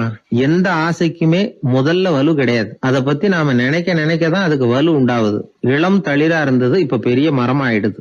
ஞானிகள் இந்த அளவுக்கு அதை வளர விடுறது இல்ல. அதுதான் நமக்கும் அவங்களுக்கும் உள்ள வித்தியாசம். ஒரு இளைஞன் கையில ஒரு குச்சியை வச்சுக்கிட்டு நடந்து போயிட்டு இருக்கிறான். இன்னொரு வயசானவர் கையில ஒரு குச்சியை வச்சுக்கிட்டு நடந்து போறார். அது அவருக்கு ஊன்றுகோல். அது இல்லைன்னா அவரால் நடக்க முடியாது. அது தவறி கீழே விழுந்தா அவரும் விழுந்துருவார். ஆனா அந்த இளைஞன் அப்படி இல்ல. அவனுடைய கைத்தடியை யாராவது எடுத்துக்கிட்டு போனா கூட அவன் கவலைப்பட மாட்டான். அவன் அந்த கைத்தடியை பயன்படுத்துறது மாதிரிதான் ஞானிகள் உலக பொருள்களை பயன்படுத்துறாங்க. ஆனா நம்ம மாதிரி சாதாரண ஆளுங்க அந்த வயசானவர் கைத்தடியை பயன்படுத்தினது மாதிரி உலக பொருள்களை பயன்படுத்துறோம். இதுதான் ஞானிகளுக்கும் நமக்கும் உள்ள வித்தியாசம். ஞானிங்கிறவர் பொருள்களை துறக்க மாட்டார், அதுகள் பேர்ல உள்ள பற்றுதலை தான் துறப்பார். எனக்கு தெரிஞ்ச ஞானி ஒருத்தர் இருக்கிறார். அவர் சொன்னார், 1988 ஜூன் மாதம் 1 தேதியை என்னால மறக்க முடியாதுன்னார். ஏன்னு கேட்டேன். அதுதான் எனக்கு ஞானம் வந்த நாள்னார். அப்படியா? ஆமா, அன்னைக்குதான் எனக்கு கல்யாணம் ஆச்சு, என் மனைவி பேரு ஞானம் அப்படின்னார். அதனால ஞானம் ஒவ்வொருத்தருக்கும் ஒவ்வொரு மாதிரி வரும். அதனால நாம ஞானிகளுடைய வாழ்க்கையை பார்த்து அவர்களை நெருங்க முடியுமான்னு பார்க்கணும். அந்த முயற்சி நமக்கு தேவை. அந்த வகையில நம்ம வாழ்க்கையை அமைத்து கொண்டால் வாழ்க்கையில படிப்படியா முன்னேறலாம், படிப்படியா வாழ்க்கையை அனுபவிக்க முடியும். ஒரு ராஜா இருந்தார். அவருக்கு என்ன பொழுதுபோக்கு தெரியுமா? தன்னை சுத்தி இருக்கிறவங்க கிட்ட ஏடா கூடமா ஏதாவது கேள்வி கேட்க வேண்டியது, அவங்க பதில் சொல்ல தெரியாம முழிக்கிறாங்கல்ல, அதை பார்த்து ரசிக்க வேண்டியது. இப்படி ஒரு சுபாவம் அவருக்கு. ஒரு நாள் அவருடைய மந்திரி ஒருத்தர் அவர்கிட்ட மாட்டினார். அவரை கிட்டத்துல கூப்பிட்டு, அமைச்சரே எனக்கு ஒரு சந்தேகம்னார். என்னன்னார் அமைச்சர். கடவுள் இருக்கிறாரா அப்படின்னு ஒரு கேள்வி கேட்டாராம். ஆமா இருக்கிறார் அப்படின்னாராம் அவரு. அவர் என்ன சர்வ வல்லமை படைச்சவரா அப்படின்னாராம். ஆமா அரசே, அவன் இல்லாம ஒரு அணுவும் அசையாது. இருந்த இடத்துல இருந்தே கண் சிமிட்டுகிற நேரத்துல ஏராளமான அற்புதங்களை நிகழ்த்த அவனன்றி யாரால் முடியும் அப்படின்னாராம் அமைச்சர். இந்த இடத்துலதான் எனக்கு இன்னொரு சந்தேகம்னாரா ராஜா. என்ன சொல்லுங்கன்னார். நீங்க சொல்றீங்க அவர் சர்வ வல்லமை படைச்சவர், இருந்த இடத்துல இருந்தே ஏராளமான அற்புதங்களை செய்யக்கூடியவர்னு. அப்படி இருக்கிறப்போ அவர் இருந்த இடத்துல இருந்தே ஒருத்தனுடைய கஷ்டத்தை தீர்த்து வச்சுள்ளாமே, மேஜிக் பண்றது மாதிரி. அதை விட்டுட்டு பக்தன் கூப்பிட்டா உடனே ஒரு வாகனத்து மேல ஏறி ஏன் இங்க ஓடி வரணும்? அப்படி வர்றதாக புராணம்லாம் சொல்லுதே. அவருக்கு இருக்கிற சக்திக்கு அவர் உட்கார்ந்த இடத்துல இருந்தே ஒரு விரலை அசைச்சா இங்க பக்தனுக்கு கிடைக்க வேண்டியதெல்லாம் கிடைச்சுடாதா அப்படின்னாராம். அமைச்சர் யோசனை பண்ணி பார்த்திருக்கார். அப்புறம் சொன்னாராம், மன்னா இந்த கேள்விக்கான பதில சமயம் வர்றப்போ உங்களுக்கு சொல்றேன் அப்படின்னு சொல்லிவிட்டு அப்போதைக்கு அவர்கிட்ட இருந்து தப்பிச்சார். கொஞ்ச காலம் கழிச்சு ஒரு நாள் ராஜா உல்லாச பயணம் புறப்பட்டார். அவருடைய குடும்பம், உறவினர்கள் எல்லாரும் சேர்ந்து போனாங்க. ஒரு பெரிய படகுல ஏறி ஒரு நதியை கடந்து போயிட்டு இருக்கிறாங்க. அந்த படகோட ஒரு முனையில ராஜா உட்கார்ந்து நதியோட அழகை ரசிச்சுக்கிட்டு இருக்கிறார். இன்னொரு முனையில அமைச்சர் இளவரசனுக்கு ஏதோ வேடிக்கை காட்டிக்கிட்டு இருக்கிறார். அந்த படகு நடு ஆத்துல போயிட்டு இருக்குது. அப்போ தொப்புன்னு ஒரு பெரிய சத்தம். அரசே, நம்ம இளவரசர் ஆத்துல விழுந்துட்டார் அப்படின்னு அலறினார் அமைச்சர். அவ்வளவுதான். உடனே ராஜா குபீர்னு ஆத்துல பாஞ்சார். மகனை தேட ஆரம்பிச்சுட்டார். அங்கேயும் இங்கேயும் கொஞ்ச நேரம் அல்லாடினாரு. மகனை காணல. அதுக்கப்புறம் மந்திரியும் ஆத்துல குதிச்சு ராஜா கிட்ட வந்தார். அரசே, இளவரசர் படகுல பத்திரமா தான் இருக்கிறார். தண்ணியில விழுந்தது வெறும் கல்லு தான் அப்படின்னார். 2 பேரும் ஈர உடையோட படகுக்கு சேர்ந்தாங்க. ராஜா மந்திரிய கோபமா பார்த்தார். இது என்ன விளையாட்டுன்னார். அரசே, கொஞ்ச நாளைக்கு முன்னாடி நீங்க கேள்விக்கு பதில் ஒண்ணு கேட்டீங்க. அந்த கேள்விக்கான பதில நீங்க அனுபவ ரீதியா உணரணும்னு ஆசைப்பட்டேன். அதனாலதான் இப்படின்னார். அப்புறம் விளக்கம் கொடுத்தார். அரசே, ஒரு பக்தனுக்கு கஷ்டம்னா இருந்த இடத்துல இருந்து அதை தீர்த்து வைக்கலாமே கடவுள், ஏன் நேர்ல ஓடி வரணும் அப்படின்னு கேட்டீங்க. இப்ப நடந்தது என்ன? இளவரசர் தண்ணியில விழுந்துட்டாருன்னதும் நீங்க ஊன்னு சொல்லி ஒரு விரலை காட்டினா போதும், உடனே தண்ணியில குதிக்கிறதுக்கு ஏராளமான காவலர்கள் இங்க இருக்கிறாங்க. ஆனா நீங்க என்ன செஞ்சீங்க? இளவரசர் விழுந்துட்டாருன்னதும் அவர் எந்த பக்கம் எந்த திசையில விழுந்தாருன்னு கூட கேட்காம உடனே தண்ணியில குதிச்சிங்க. அப்படி உங்களை குதிக்க வச்சது எது? மகன் மேல உள்ள பாசம், அன்பு. அது மாதிரிதான் கடவுளும் ஓடி வர்றார் அப்படின்னார். அதுக்கப்புறம் அந்த ராஜா ஏட கூடமா எதுவும் கேள்வி கேட்கறதே இல்லையா, அந்த பழக்கத்தை விட்டுட்டாராம். அதனால இந்த தகவலை கேட்டு உடனே நீங்களும் கடவுளே கொஞ்சம் இப்படி வந்துட்டு போ அப்படின்னு கூப்பிட்டு அவர் வர்றாரா அப்படின்னு ஆகாயத்தை பார்த்துக்கிட்டு நிக்க கூடாது. இந்த கதையோட கருத்து என்னன்னா, அன்பிற்கும் உண்டோ அடைக்கும் தாழ் அப்படிங்கிறது தான். அன்பு வலிமையானது அப்படிங்கறத புரிஞ்சுக்கிட்டா போதும். உங்களுக்கு ஒரு கல்யாண பத்திரிக்கை வருது, அதுக்கு நீங்க வாழ்த்து செய்தி அனுப்புறதுக்கும் நேர்ல போறதுக்கும் வித்தியாசம் இருக்குது இல்ல. அன்னைக்கு ஒருத்தன் அப்படிதான் வந்தான். கையில ஒரு கல்யாண பத்திரிக்கை வச்சிருந்தான். சார், இந்த கல்யாணம் கல்கத்தாவில் நடக்குது, ரொம்ப தூரம் தான், இருந்தாலும் நான் நேர்ல போய் கலந்துக்க போறேன்னா. மாப்பிள்ளை அவ்வளவு நெருக்கமானவரான்னு. இல்ல சார், மாப்பிள்ளையே நான் தான் அப்படிங்கிறான். சில பேர் எப்படின்னா, அவங்க பேசுற வார்த்தை ஒரு மாதிரியா இருக்கும், அதுக்கு அர்த்தம் வேற மாதிரியா இருக்கும். அதனால நாம அவசரப்பட்டு ஒரு முடிவுக்கு வந்துடக்கூடாது. யோசிச்சு பார்க்கணும். இல்லைன்னா விவரம் தெரிஞ்சவங்களை கேட்டு அதுக்கு அர்த்தம் என்னன்னு கண்டுபிடிக்கணும். ஒரு ஊர்ல ஒரு பெரியவர் இருந்தார். அவருக்கு 3 பிள்ளைங்க. கடைசி காலத்துல அவர் அந்த 3 பிள்ளைங்களையும் கிட்டத்துல கூப்பிட்டு 3 அறிவுரைகளை சொல்லிவிட்டு கண்ணை மூடிட்டார். அவர் சொன்ன அறிவுரைகள் என்ன தெரியுமா? பெத்த தாய்க்கு சோறு போடாதே, இது ஒரு அறிவுரை. கொடுத்த கடனை கேட்காதே, இது ஒரு அறிவுரை. விதைச்ச நிலத்துக்கு வேலி போடாதே, இது ஒரு அறிவுரை. என்ன இது எல்லாம் ஒரு மாதிரியா இருக்குது, இதெல்லாம் பார்த்தா அறிவுரை மாதிரியா தெரியுது, என்னப்பா இப்படி சொல்றிய அப்படின்னு கேட்கலாம்னா அவர் அதுக்குள்ள கண்ணை மூடிட்டார். சரி, அப்பா சொல்லிவிட்டு போன அறிவுரைக்கு அர்த்தம் என்ன, அதை எப்படியாவது கண்டுபிடிப்போம் அப்படின்னு சொல்லி அந்த 3 பிள்ளைங்களும் ஆளுக்கு ஒரு அறிவுரையை எடுத்துக்கிட்டு வெளியில புறப்பட்டாங்களாம், விவரம் தெரிஞ்சவங்களை கேட்கலாம்னு. ஒரு பெரியவர் வந்தார். அவரை பார்த்து விளக்கம் கேட்டாங்க. ஐயா, கொஞ்சம் நெல்லுங்க, எங்க அப்பா சாகர சமயத்துல பெத்த தாய்க்கு சோறு போடாதேன்னு சொல்லிவிட்டு போனார், அப்படின்னா என்ன அர்த்தம் அப்படின்னு கேட்டாங்க. அந்த பெரியவர் கொஞ்சம் யோசனை பண்ணி பார்த்துட்டு அப்புறம் விளக்கம் சொன்னார். பெத்த தாய்க்கு சோறு போடாதேன்னா பொதுவா வயசானவங்களுக்கு அடிக்கடி கோபம் வரும். மருமகளோ மற்றவங்களோ சோறு போட்டா சீரா போட்டா ஐயோ குறைச்சி போடுறாளே, தாராளமா போடுறதுக்கு மனசு வரலையேம்பாங்க. தாராளமா போட்டா ஐயோ இப்படி மாட்டுக்கு கொட்டுறது மாதிரி கொட்டுறாளேம்பாங்க. ஆக எப்படி போட்டாலும் கோபம் வரும். அதனால இவங்களுக்கெல்லாம் நாம சோறு போடக்கூடாது, அவங்களா எடுத்து போட்டுக்கிற மாதிரி அவங்களுக்கு முன்னாடி வச்சுடணும். அதுதான் புத்திசாலித்தனம். அததான் உங்க அப்பா பெத்த தாய்க்கு சோறு போடாதேன்னு சொல்லியிருக்கிறார். போடாதேன்னா அவங்களா எடுத்துக்கிற அளவுக்கு அவங்க முன்னாடி சோத்தை வச்சிருங்க, அவங்க வேணுங்கிறத எடுத்துக்கிட்டோம்னு அர்த்தம் அப்படின்னு விளக்கம் கொடுத்தாரு அந்த பெரியவர். சரிங்க, அடுத்தபடியா எங்க அப்பா கொடுத்த கடனே கேட்காதேன்னு சொன்னாரு, அது எப்படிங்க நாங்க கேட்காம இருக்க முடியுமா அப்படின்னு கேட்டிருக்காங்க. பெரியவர் சொன்னார், கொடுத்த கடனை கேட்காதேன்னா கடனை கொடுத்துட்டு அதை கேட்டு வாங்குற அளவுக்கு நடந்துக்கிறவனுக்கு கடன் கொடுக்காதேன்னு அர்த்தம். கொடுத்த கடனை கேட்காமலே திருப்பி கொண்டாந்து கொடுக்கற நல்லவங்களா பார்த்து கடனை கொடுக்கணும். அததான் உங்க அப்பா அப்படி சொல்லி இருக்கிறார், கொடுத்த கடனை கேட்காதேன்னு அப்படின்னு விளக்கம் கொடுத்தார். உடனே இவங்க அந்த மூணாவது விஷயத்தையும் சொல்லி விளக்கம் கேட்டாங்க. விதைச்ச நிலத்துக்கு வேலி போடாதேன்னு சொன்னாரு, அது எப்படி வேலி போடாம இருக்க முடியும் அப்படின்னு கேட்டாங்க. ஏன் முடியாது? நம்ம நிலத்தை சுத்தி இருக்கிற நிலத்துக்கு சொந்தக்காரங்க எல்லாம் நல்லவங்களா இருந்துட்டா நம்ம நிலத்துக்கு வேலி போட வேண்டிய அவசியம் இல்லையே, வேற பாதுகாப்பு தேவையில்லையே. அதனால நல்லவங்க நிலத்துக்கு மத்தியில நம்ம நிலம் இருக்கிறது மாதிரி பாத்துக்கணும், அதுதான் அதுக்கு அர்த்தம் அப்படின்னாரு அந்த பெரியவர். அதுக்கு பிறகுதான் இந்த பிள்ளைங்களுக்கு அப்பா சொன்ன புத்திமதியோட பொருள் புரிஞ்சுதான். ஒரு பெரியவர் இந்த உலகத்தை விட்டு போகக்கூடிய நிலைமையில இருக்கிறார், கட்டில படுத்திருக்கிறார். சொந்தக்காரங்கள் எல்லாம் கூப்பிட்டு ஆளுக்கு ஒரு புத்திமதி விதமா சொல்லிக்கிட்டே இருக்கிறார். அவங்க எல்லாம் கிட்டத்துல வந்து அவர் சொல்ற புத்திமதியை கேட்டுட்டு போறாங்க. கடைசியா அவரோட மனைவி கிட்டத்துல வந்தாங்களாம். எனக்கு என்ன புத்திமதி சொல்லிட்டு போறீங்க அப்படின்னு கேட்டிருக்காங்க.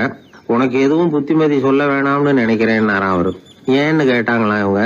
இதுவரைக்கும் நான் சொன்ன எந்த புத்திமதியை நீ ஒழுங்கா கேட்டிருக்கிற அப்படின்னு சொன்னாராம். ஒருத்தர் வேகமா வந்தார், அவசரமா ஒரு செய்தித்தாள் வாங்கினார். அதை விட வேகமா அங்கேயே நின்றுகிட்டு அதை புரட்டினார். ஒரு நிமிஷம் என்னத்தையும் ஆர்வமா பார்த்தார்.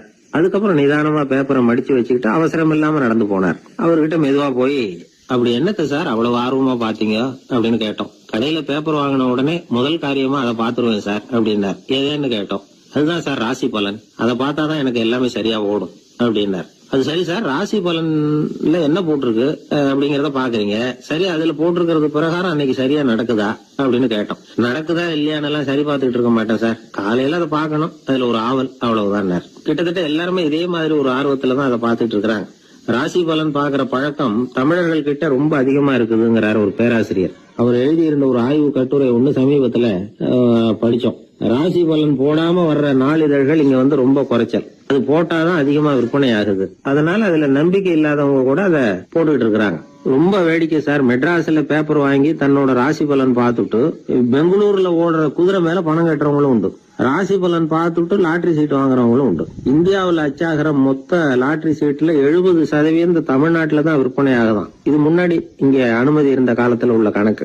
இப்பதான் அதை கட்டுப்பாடு பண்ணியாச்சு. வான் மண்டலம் பூ மண்டலத்தை பாதிக்கிறது உண்மைதான், அதை வந்து அறிவியல் பூர்வமா சிந்திக்கணும். அதை விட்டுட்டு இன்று நண்பரால் பண வரவு அப்படின்னு ராசி பலன் பார்த்துக்கிட்டு இருக்கிறோம். நம்முடைய நண்பன் இன்னைக்கு பணம் கொண்டாந்து கொடுக்க போறான்ங்கிறது ஆகாயத்துல உள்ள நட்சத்திரத்துக்கு எப்படி தெரியும்? அதுவும் இல்லாம இங்க உள்ள நண்பர்கள் எந்த காலத்துல பணம் கொண்டாந்து கொடுத்துருக்காங்க. நண்பர்களை வந்து பக்கத்திலேயே இருந்து பாக்குற நம்மாலேயே புரிஞ்சுக்க முடியல, எங்கேயோ இருக்கிற நட்சத்திரத்துக்கு என்ன தெரியும்? ஒரு காலத்துல நாம வாழ்கிற இந்த பூமி ஒரே இடத்துல நிலையா நிக்குதுன்னு, சூரியனும் சந்திரனும் பூமியை சுத்திக்கிட்டு வருதுன்னு நம்பிக்கிட்டு இருந்தோம். அந்த காலத்துல உருவான ராசி பலன் கொள்கையை சூரியனை சுத்தி தான் பூமி வருதுன்னு தெரிஞ்சுக்கிட்ட இந்த காலத்திலயும் நம்பிக்கிட்டு இருக்கிறது ரொம்ப வினோதம் தான். இந்த ராசி பலன் பாக்குற பழக்கம் நம்முடைய ஊக்கத்தை இழக்க செய்யக்கூடிய ஒரு பழக்கம், அது வேண்டியது இல்லைங்கிறது தான் அறிவாளிகள் கருத்து. இப்போ ஒரு உதாரணத்துக்கு நாமே ஒரு சோதனை செஞ்சு பார்ப்போமே. ஒரே நாள் வந்த தினசரி பேப்பர்கள் சிலதை எடுத்துக்கிட்டோம். அதுல ஒரே ராசிக்கு ஒவ்வொரு பேப்பர்லயும் என்ன பலன் போட்டிருக்கு பாக்கலாமா? என்னுடைய நண்பர் ஒருத்தர் ராசிக்கு ஒவ்வொரு செய்தித்தாள்லயும் என்ன ராசி பலன்னு பார்த்தோம். ஒரு பேப்பர்ல செலவும் சிரமமும் அப்படின்னு போட்டிருக்கு, இன்னொரு பேப்பர்ல சுலபமாக நன்மை அப்படின்னு போட்டிருக்கு. இதுல எதை நம்புறது? நீங்களும் ஒரு நாள் இதை சோதிச்சு பாருங்க. பல பேப்பர் வாங்கி உங்க ராசிக்கு ஒவ்வொரு பேப்பர்லயும் என்ன போட்டிருக்குன்னு பாருங்க. எல்லாம் ஒரே விதமா இருக்காது, மாறி மாறி இருக்கும். என்னுடைய நண்பர் ஒருத்தர் நானும் ஒரு நாள் கடையில பேப்பர் வாங்கினோம். நண்பர் வந்து ராசி பலன்ல எல்லாம் ரொம்ப நம்பிக்கை இல்லாதவர். இருந்தாலும் நான் பேப்பர் வாங்கின உடனே உங்க ராசி என்ன சொல்லுங்க, பலன் என்னன்னு பாக்கலாம்னு. அவர் சிரிச்சுக்கிட்டு அதெல்லாம் டூப்புங்க, அதை ஏன் பாக்குறீங்க, சும்மா சொல்லுங்கன்னு. என் ராசி தனுசு, அதுல பண வரவுன்னு போட்டிருக்கோம் அப்படின்னாரு. நான் பார்த்தேன், ஆச்சரியப்பட்டு போயிட்டேன். பண வரவுன்னு தான் போட்டிருக்கு சார், அது எப்படிங்க பார்க்காமலே கரெக்டா சொல்லிவிட்டீங்க அப்படின்னு கேட்டேன். அவர் மெதுவா கிட்ட வந்து காதோட காதா சொல்றார், அந்த பேப்பருக்கு தினமும் ராசி பலன் எழுதி கொடுக்கறதே நான் தான் சார் அப்படின்னார். உனக்காக நான் என்ன வேணும்னாலும் செய்யறதுக்கு தயாரா இருக்கிறேன் அப்படின்னாரு ஒருத்தர். சரி, வேற ஒன்னும் வேணாம், ஒரு 10 ரூபா பணம் இருந்தா கைமாத்தா கூடு, நாளைக்கு தந்துடுறேன் அப்படின்னாரு இன்னொருத்தர். அவ்வளவுதான், நான் அவசரமா ஒரு ஆளை பார்க்க வேண்டியிருக்கு, அப்புறமா வந்து உன்னை பாக்குறேன் அப்படின்னு சொல்லிவிட்டு அந்த ஆள் நழுவி போயிட்டார். இதுதான் இன்னைக்கு உலக நிலவரம். ஆனா ஒருத்தர் மேல உண்மையாவே அன்பு செலுத்துறது அப்படிங்கறது ரொம்ப பெரிய விஷயம். பக்தி செலுத்துறதுங்கிறது அதை விட பெரிய விஷயம். பக்தினா ஏதோ கோயிலுக்கு போய் சாமி கும்பிட்டு வர்றது இல்ல. பக்தியோட எல்லை எதுன்னு தெரிஞ்சுக்கிறதுக்கு உங்களுக்கு ஆசையா இருக்குதா அப்படின்னா ஒரு கதை உண்டு, அதுக்கு அதை கேளுங்க. அதாவது மயூர சர்மன் அப்படின்னு ஒருத்தர் இருந்தான். கிருஷ்ணர் மேல அவன் ரொம்ப பக்தியா இருந்தான். ஒரு நாள் கிருஷ்ணர் வந்து அவனை பார்த்துட்டு போலாம்னு நினைச்சு வந்தாரு. கிருஷ்ணரை பார்த்த உடனே அவனுக்கு ரொம்ப மகிழ்ச்சி இருக்காது அப்படின்னா, ஏன்னா வழக்கமா பக்தர்கள் தானே பகவான் கிட்ட ஏதாவது கேட்கறது வழக்கம். இங்க வந்து பகவான் வந்து பக்தனை பார்த்து கேட்க ஆரம்பிச்சுட்டார். இத பாருப்பா, உன்கிட்ட நான் ஒண்ணு கேட்பேன், கொடுப்பியா அப்படின்னார். பக்தன் மாட்டேன் நான் சொல்லுவான், நீங்க என்ன கேட்டாலும் அதை கொடுக்கறதுக்கு நான் சித்தமா இருக்கிறேன் அப்படின்னா மயூர சர்மன். உன்னோட மகன் ஒருத்தன் இருக்கானே 5 வயசுல, அவன் தான் எனக்கு வேணும்னாரு. இவன் கொஞ்சம் கூட தயங்கல, சரி தந்தேன் அப்படின்னு சொல்லிவிட்டான். கிருஷ்ணர் பார்த்தார், அவன் உடம்பு பூராவும் எனக்கு தேவையில்லை, அவன் உடம்போட வலது பாகம் மட்டும் எனக்கு போதும்னாரு. அதுக்கும் சரி அப்படியே கொடுக்குறேன்னா இவன். அந்த சின்ன பையனை நிக்க வச்சு அவன் தலையில இருந்து ஒரு ரம்பத்தால அறுக்கணும், அப்பதானே அது 2 பாகமா ஆக்க முடியும் அப்படின்னாரு. சரி அப்படியே செய்யறேங்கிறான் அவன். அந்த ரம்பத்தை நீ ஒரு பக்கம் பிடிச்சுக்கணும், உன்னோட மனைவி ஒரு பக்கம் பிடிச்சுக்கணும், நீங்க 2 பேரும் அப்படி பிடிச்சுக்கிட்டு அதை அறுத்து அவனை 2 துண்டாக்கணும் அப்படிங்கிறார். அதுக்கும் சரிங்கிறான். அப்படி செய்யறப்போ நீயும் அழப்படாது, உன்னுடைய மனைவியும் அழப்படாது அப்படின்னு அடுத்த கண்டிஷன். அதுக்கும் சரிங்கிறான். அடுத்த அப்படி ஒரு கண்டிஷன் போடுறார், அதாவது உன்னுடைய மகனும் அழப்படாது அப்படிங்கிறார். அதுக்கும் சரின்னு ஒத்துக்கிட்டான். இவ்வளவு நிபந்தனைகள் பேர்ல தான் உன் மகனோட வலது பாகத்தை நான் ஏத்துக்குவேன், இல்லைன்னா ஏத்துக்க மாட்டேன் அப்படின்னு சொல்லிவிட்டார் அவர். உங்களோட அத்தனை நிபந்தனைகளுக்கும் கட்டுப்பட்டு நாங்க நடக்கிறோம் அப்படின்னு சொல்லிவிட்டான் மயூர சர்மன். உடனே மகனை கூப்பிட்டான். அவன் வந்து நின்னான், அவனை குளிப்பாட்டினான், புது ஆடைகள் போட்டு விட்டான். அதுக்கப்புறம் ஒரு ரம்பத்தை எடுத்து அறுக்க ஆரம்பிச்சான். ஒரு பக்கம் அவன், இன்னொரு பக்கம் அவனுடைய மனைவி, நடுவுல அந்த பையன். அவங்க 2 பேர் கண்ணிலேயும் கண்ணீர் கொஞ்சம் கூட வரவே இல்லை. ஆனா அந்த சின்ன பையனோட இடது கண்ணில இருந்து மட்டும் கண்ணீர் வழிய ஆரம்பிச்சுட்டுது. இத கிருஷ்ணர் பார்த்துட்டார். என்னோட நிபந்தனைப்படி நீங்க நடந்துக்கல, அதனால உங்க பையனோட வலது பாகம் எனக்கு வேணாம்னு விட்டார். நாங்க 2 பேரும் அழலையே அப்படின்னா மயூர சர்மன். நீங்க அழல சரி, ஆனா உங்க பையனோட இடது கண்ணு மட்டும் அழுதுது அப்படின்னார். உடனே அந்த சின்ன பையன் என்ன சொன்னான் தெரியுமா? ஐயா, என் உடம்போட வலது பாகத்தை மட்டும் தானே பகவான் வந்து கேட்டாரு, வலது பாகம் பண்ணின புண்ணியத்தை இடது பாகம் பண்ணலையே அப்படின்னு நினைச்சுதான் இடது கண் அழுதுகிட்டு இருக்குது அப்படின்னா. உடனே கிருஷ்ணர் கண்ணுல தண்ணி வர ஆரம்பிச்சுட்டுதான். அந்த பையனை கட்டி பிடிச்சுக்கிட்டார். அவன் பழைய மாதிரி முழுசா ஆயிட்டான். இதுதான் பக்தியின் எல்லை அப்படின்னு விளக்கம் கொடுத்தார் ஒரு ஆன்மீக பேச்சாளர். பக்தியோட எல்லையை புரிஞ்சுக்கிறதுக்காக இந்த கதை. நீங்க உடனே பகவான் வந்து இப்படி எல்லாம் வந்து நின்னுகிட்டு பையனை வெட்டி விடு அப்படின்னு எல்லாம் கேட்பாரா அப்படின்னு எல்லாம் கற்பனை பண்ணக்கூடாது. ஆன்மீக விஷயங்களை வந்து ஆன்மீக நோக்கத்துல புரிஞ்சுக்கணும், அதுதான் முக்கியம். பக்தியோட எல்லைக்கே நம்மால போக முடியலன்னாலும் ஒரு ஓரத்துக்காவது போய் சேர முடியுதா அப்படின்னு முயற்சி பண்ணி பார்க்கலாம். அதுக்காக தான் இவ்வளவு.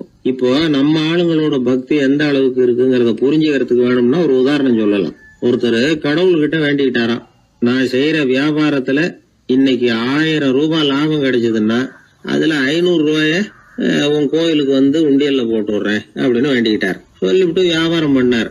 1000 ரூபாய் கிடைக்கல, 500 ரூபாய் தான் லாபம் கிடைச்சது. அவர் அதுக்கப்புறம் அந்த கோயிலுக்கு போகல.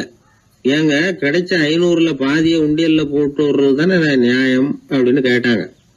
அதுக்கு அவரு முறைச்சு பாக்குறார். அப்புறம் சொல்றார், விவரம் தெரியாம பேசாதீங்க, கடவுள் ஏற்கனவே அவரு பங்கு 500 ரூபாயை எடுத்துக்கிட்டு மீதி 500 ரூபாய் தான் எனக்கு கிடைக்கிறது மாதிரி பண்ணிருக்கிறார், அதனால இது எனக்கு சேர வேண்டிய பங்கு அப்படின்னு சொல்லிவிட்டார். இவரோட பக்தியின் எல்லை எந்த அளவுல இருக்குது பாத்தீங்களா? வாழ்க்கையே வெறுத்து போச்சு சார் அப்படின்னு சொல்லிட்டு வந்தான் ஒருத்தன். ஏப்பா அப்படி சொல்ற அப்படின்னு. நான் இந்த உலகத்துக்கு தேவையே இல்லை சார் அப்படின்னா. இந்த உலகத்துல தேவையில்லாம எதுவுமே இல்லையே என்ன நிமிர்ந்து பார்த்தான். இப்போ உன் உடம்புல இருக்கிற காலை மட்டும் எடுத்துருவோமா, அது உனக்கு தேவையில்லை அப்படின்னு. அது எப்படி, நடக்கிறதுக்கு அது வேணாமான்னா.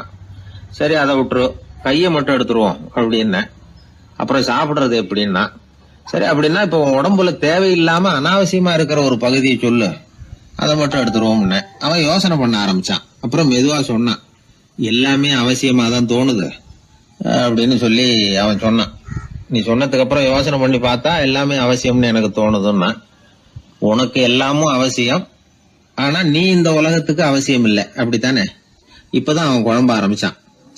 இன்னைக்கு பாருங்க, நிறைய இளைஞர்கள் இப்படிதான் தன்கிட்ட என்ன இருக்குங்கிறது தெரியாமலே தடுமாறிட்டு இருக்கிறாங்க. அவங்க யாருங்கிறது அவங்களுக்கு அடையாளம் தெரியறது இல்ல. விலங்குகள்லாம் பாருங்க, பறவைகள் மாதிரி விண்ணுல பறக்கணும் அப்படின்னு ஆசைப்படுறது இல்ல.